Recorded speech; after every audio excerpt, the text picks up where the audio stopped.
Среде лето во Црешево и Смилковци водата вреди повеќе од злато. Луѓето од овие скопски села живеат со страх да не ја пропуштат, затоа што никој не знае кога точно ќе дојде, ниту колку ќе трае. На температури над 40 степени, кога најмногу им треба, ја нема. А кога конечно ќе потече, често пати е матна. Жителите не можат да пуштат машини за перење, ниту да се избањаат кога ќе посакаат. Стануваат пред зори, но ќе се капат, а питка вода купуваат. За вода не прашувај. У најголема вручина не оставива без вода. Ноќеска дојде, док да станеме натака навака, она готово. Не можеш ни да опереш, ни да се 3 сата треба машина да врти. 3 кус. Преку ден неколку сати сопреме. Само тоа што кога ја испуштаат наутро, многу е прљава. А зашто не знам.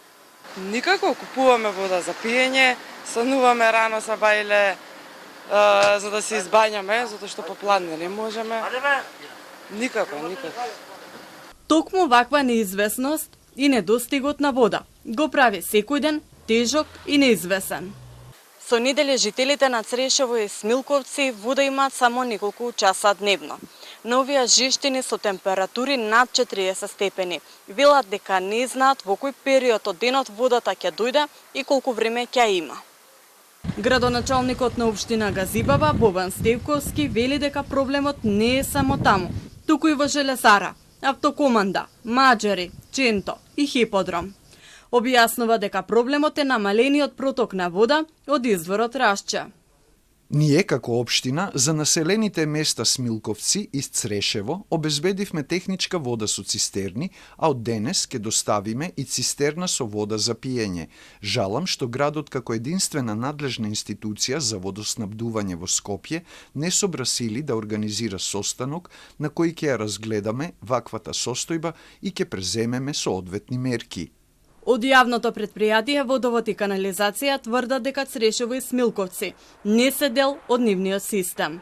Тие испрати апел до сите граѓани да користат вода совесно, да избегнуваат полнење базени и бакчи, како и миење коли. Потрошувачката на вода е енормна, над 360.000 кубни метри дневно.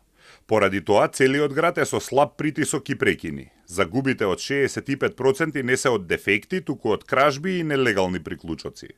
Од Битолски водовод известија дека потрошувачката на вода е многу зголемена и најавија дека ќе почнат контроли со цел спречување на злоупотреби со питка вода, а казните за злоупотреба ќе бидат зголемени за 100%.